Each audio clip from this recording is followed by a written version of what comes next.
scored 40 points. You think I should win more than that? I'm 17. I'm going to put my entire life. Awesome student body for an incredible evening. Horseshoe.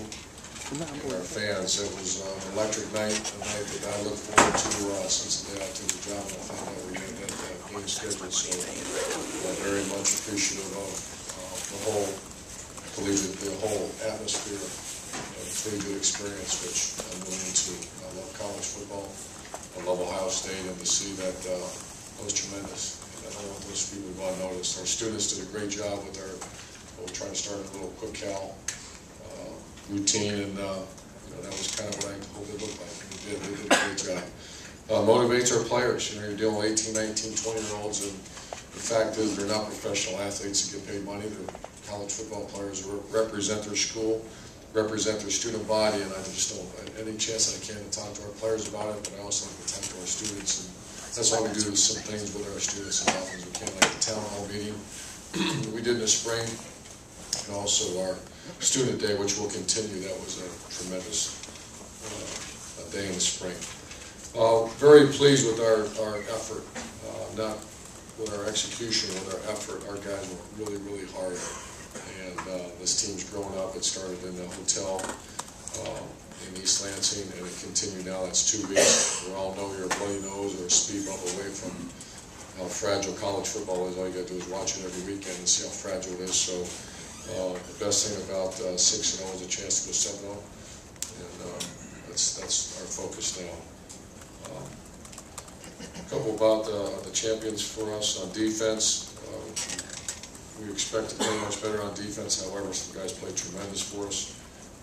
Christian Bryant, again, is a champion, member, 4 tackles, 5 assists, graded out at point of attack at 82% and overall graded 91%. He's cut down on his missed tackles, still had a couple, but he plays with great intensity. He's also played a little banged up. Our co-players of the game on defense are our leader, our soul, and that's John Simon, 6 tackles, 1 assist, 5 tackles for loss, 2 sacks, a forced fumble, 33 production points. And his best game is getting healthy. Co-player of the game as well on defense, it's every week. Making play opportunities from a corner is 21 of 24 for an 88% grade out, 95 overall percent grade out, 3 tackles, 2 assists, a pass broken up, 2 interceptions, a touchdown, and then 27 production points. So that was our guys right there on defense. On offense, tight ends, fullback, our leader, he's graded out 86%. His last 2 weeks, I graded him again an A+ on leadership. And when I say that in the spring, I would not have graded him very high.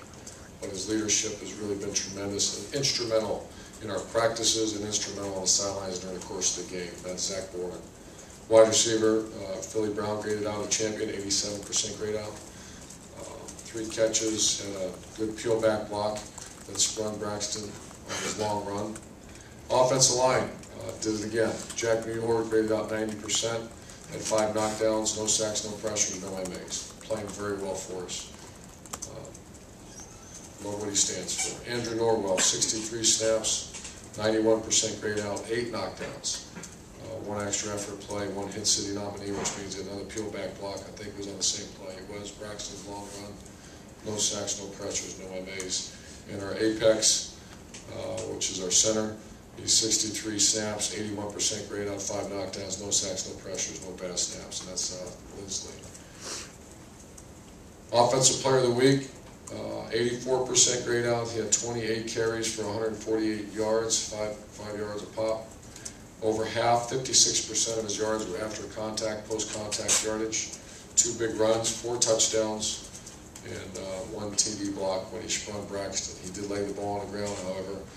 I usually not allow that to be the player of the week, but he played very well for us, and that was our tailback, Carlos Hyde. Special teams, our player of the week was Philly Brown, and a couple of guys, our kickoff team. Our kickoff with the Piranhas, Coach Combs calls it because they're not big enough to be sharks. Piranhas. I like the way he did that. And that's Bogard, that's Armani, it's Najee Murray, Griff, Little Griff, and Zach Dominico did a really good job for us. Those are the guys that are that was impressive. That was a very good kick return. Our punt coverage wasn't as good. We got to do much. Our punt, we're not getting much hang time on our punts really at this point right now. So we got to do a better job. That said, I'll answer any question for you. Bill.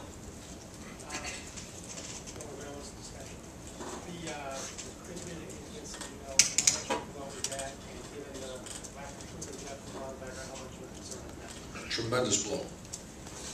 Very good player, but this goes farther beyond that. I made a comment a couple weeks ago, the toughest thing about coaching. And, I mean, Sabino's like a son and a brother to everybody. He's an incredible human being. I love that guy. And, he's hurt. He talked to the team afterwards, and it was an emotional moment. This team's getting pretty close because of guys like him. So that's first. We're going to miss him. He's out. You know, best case, he did have surgery. I don't know if Jerry told you he had surgery, he had a plate put in, he has a broken tibia, is that right? Non-weight bearing? I think it is tibia, non-weight bearing. And so the best case is 3 weeks, the worst case is longer. And we hope to get him back. How did he get hurt? You know, I have not asked that question.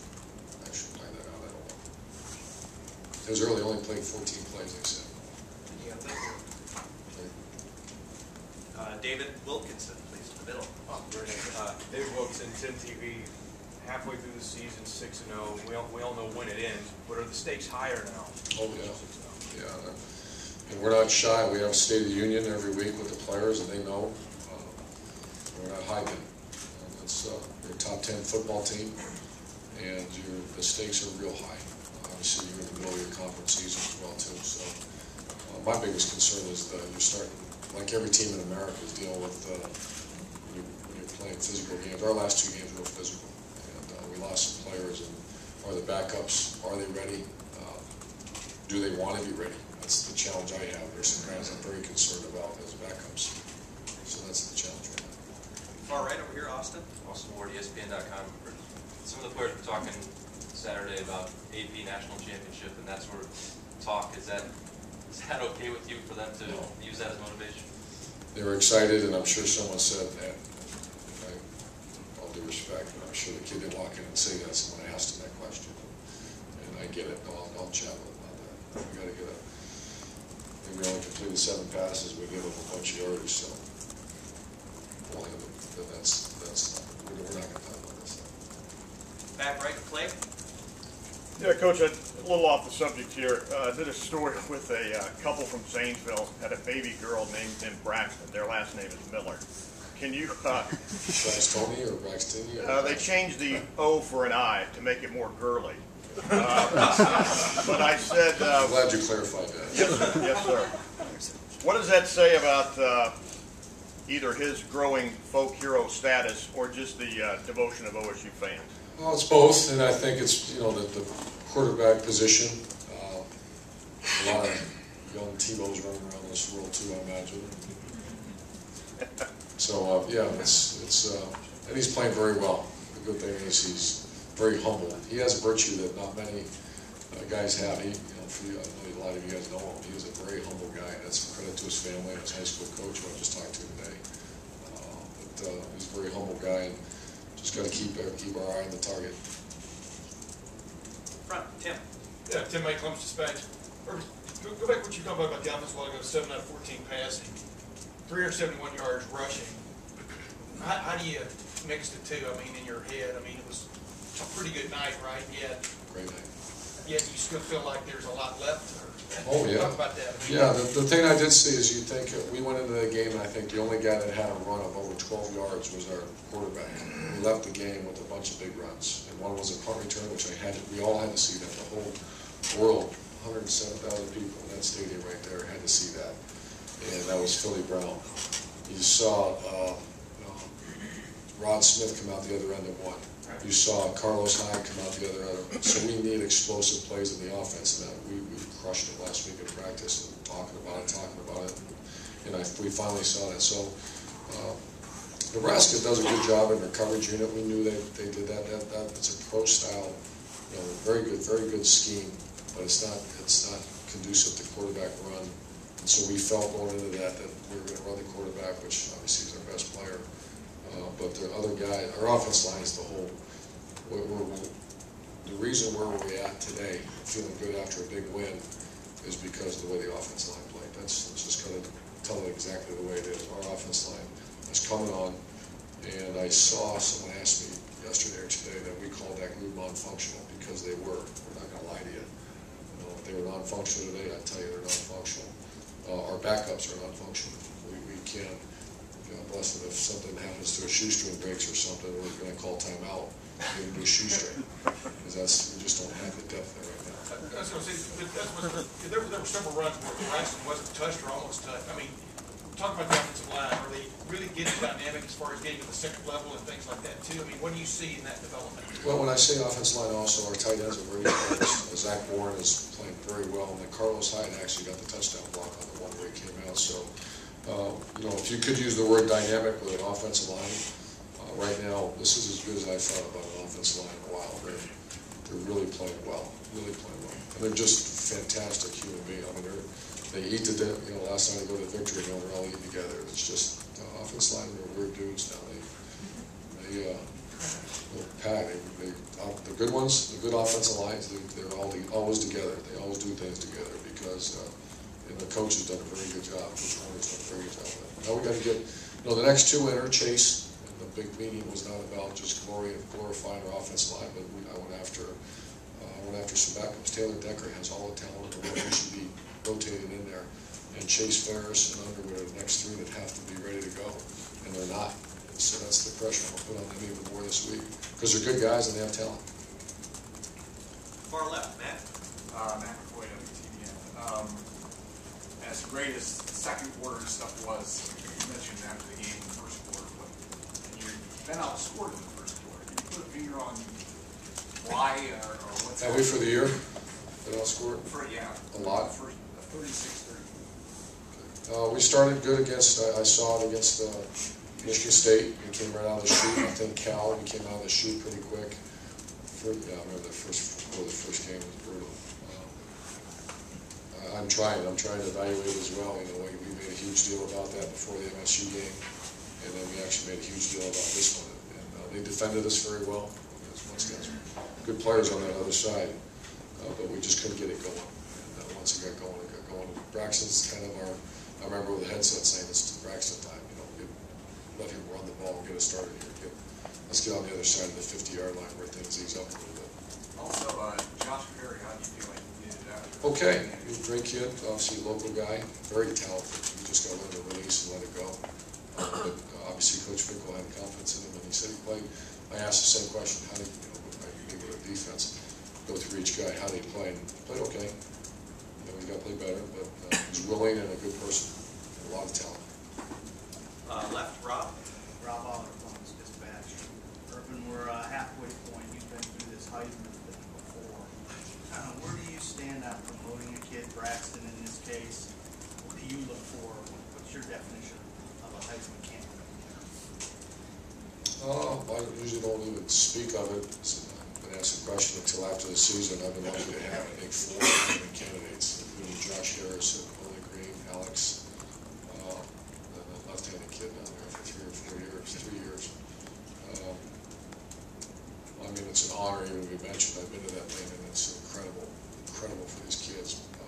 At the right time, I don't think Braxton's a Heisman candidate right now. I think he's certainly to watch.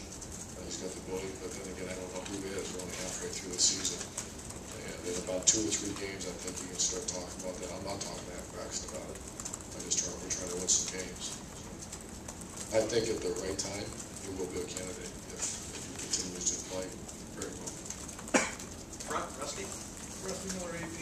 Maybe I'm just going to drop the word AP question. Did you say earlier when you had like the state of the team that you said you're a top 10 team? So you do take into consideration, I mean, maybe you can't be the BCS, you have the coaching pool. Do you at least that's one way of gauging where you are, perhaps, Sure. what people think of it? Yeah, especially if I was talking to a group of players, I think the reason that they're not in the USA Today poll and BCS poll and all that kind of stuff, then I would talk to about it because they don't deserve it. But the last time I checked, there wasn't one player in this room, but maybe there was. I shouldn't say that because I'm not quite sure, but these players are just playing football, and they have a right to know where they stand on a national level. You come to Ohio State now, that's why we're all here, because you should be having those discussions in the middle of October. But usually, the coach will say, we don't look at rankings or anything. Is this such a unique Not year? this coach. Well, but also, is this also unique because of the circumstances that you're dealing with? Oh, no, we're just trying to get the 7-0, and let's get it. The thing is, they're going to talk about it when they go home, when they walk to class, and they're going to talk about it, so why not have, like, here's really where we're at. But we'll have conversations about that. Once it starts, we don't talk about September, but once it gets going, absolutely we'll talk. Doug? Doug Lamorese, Cleveland Plant Dealer. Just on the Braxton name topic, are there any little Urbans? First of all, yes. I know. No, I You don't. ever heard any, no fan ever sent you a thing and said we named our kid? No. Okay. Is Josh Perry for sure? Come on. You guys are something. What? There are trestles out there. See, go 12-0 this year and see what happens. Is Josh Perry for sure, do you think, the answer at this point, or will there be things that you evaluate? You know, Curtis Grant has started games this year. Right. Did you move some guys? We're also dealing with, this week will probably be a lot of nickel. So you got Storm and you got Shazier. But I think it's safer to ask Coach Fickle, and will he have a chance to visit with the media? Coach Fickle? Not scheduled, but we can. You're tough, Jared. And just Don't blame that on me now. I got the Twitter thing. Everybody accused me of that. Just in talking about the depth at linebacker, for lack of a better line, that kind of stuff. I think you're at 76 scholarship guys right now, just with some guys left. Do you feel it? Oh, yeah. You feel on special teams big time. Yeah, you see guys, once again, the challenge. We were scoring our 63rd point of the night, and Jack Muhort and our Norwell are on extra point field goal. That shouldn't happen. That's wrong. That's where the lineman got to step up and go play. That's not right. So we are definitely feeling the issues of the scholarship reduction. Absolutely we are. Anytime there's transition of a coaching staff, there's transition of players, we're feeling that in a big way. When we lost a couple of D linemen, that hurt us bad. And it doesn't show up until someone gets a turf toe or someone has an issue, and it really starts to surface. And we're at that point right now. We've got a couple older linebackers, I think we're also freshmen. Steve? We're at 76, you said, right? Coach Steve Halwagon with Buckeyes 24/7. Just tying up some loose ends last week, put out there that Raquan Southwood was leaving, Jamie Wood was having surgery. Just those two guys, what the hope and the prospects are for them. Is Southwood still in school, I presume, to finish the term? Or? I don't think he is. I think he just said lost his love for the game and wanted to get back closer to home. And Jamie was just, I think we had 2 or 3 surgeries on his shoulder, right? This will be his second this year. Yeah. And he was helping us. We need his help. He's a great kid now. He's a great kid. Do you foresee, is there any chance will this be a medical waiver, or will he have a chance to come back next year? Jamie Wood, we're still evaluating that. Wait and see. Right now, we're just looking after the best interest of him. So 2 soldiers shoulder surgeries are tough. And last thing, Cardale Jones, just noticed he wasn't there Saturday. Obviously, put some comments out there. Just anything you can talk about what happened with that? Yeah, we're getting ready to play a big-time game in that great stadium, and I get a bunch of text messages and phone calls about, did you hear? So we suspended him immediately for the game. Very ignorant comment. But that's exactly what it is. A 19-year-old making an ignorant comment, which makes him one of, I think, 460 million. So we're going to move on. I moved on already, and we had a good chat. He's very apologetic. He does go to class. Check. And he's actually a hell of a kid. That kind of heck of a kid. He's kind of surprising. Sounds just like a moment of weakness. He was a little frazzled. I've been there. You've been there? Yeah, definitely. Probably be there again. Probably be there again.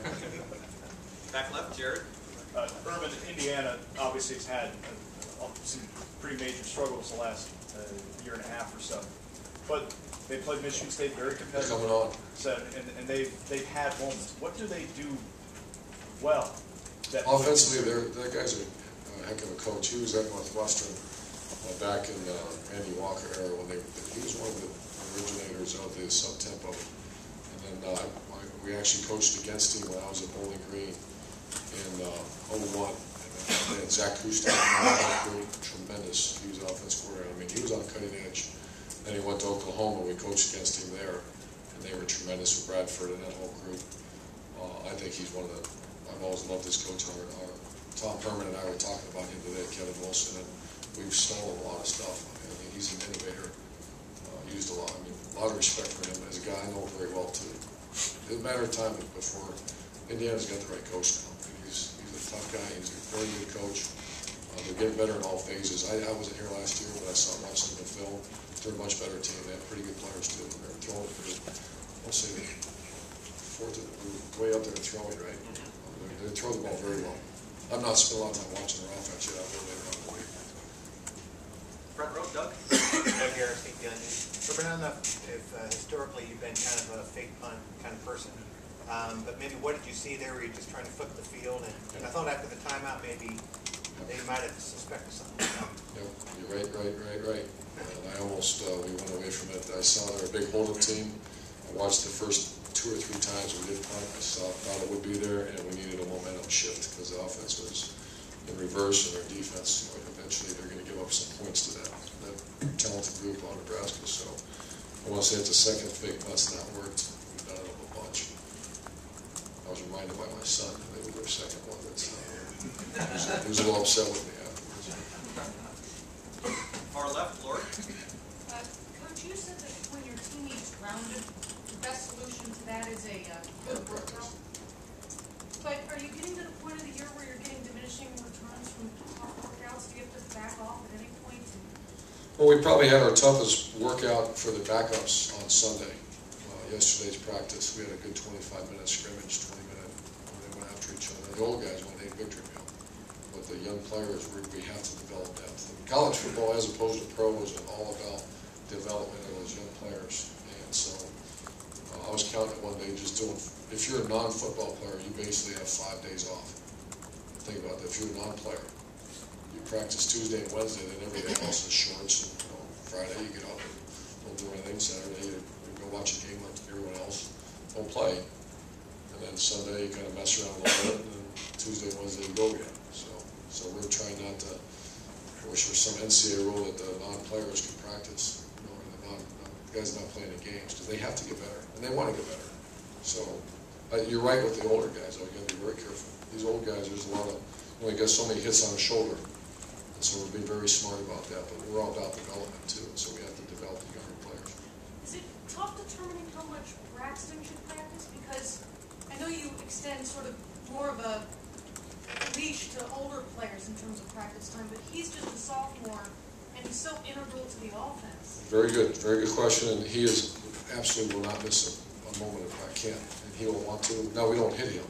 That's the difference between him and a 3 technique, or Goebel, and the tough ones are Goebel, Hankins, Simon, Nate Williams, and my five starting linemen.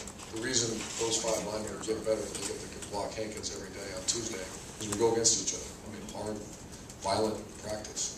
And so we do back down. That's why they've got better. Because you could go out there and block scouts all day long, you're not going to get better.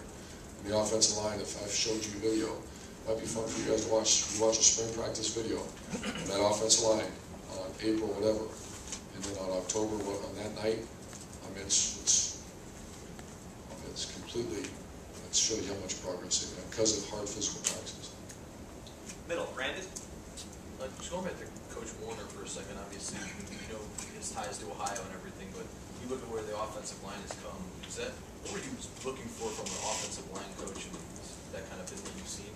Right, and I didn't know, I knew of him, and we knew each other, you know, Steve Dodger's been my line coach, and I coached at Temple for a long time, and I wanted to hire another Steve Dodger. I hired a tough guy that's also very involved in game planning. Sometimes line coaches just go live in their world, and the thing I liked about Ed Warner, he was the offense coordinator at Kansas when they went to the Orange Bowl.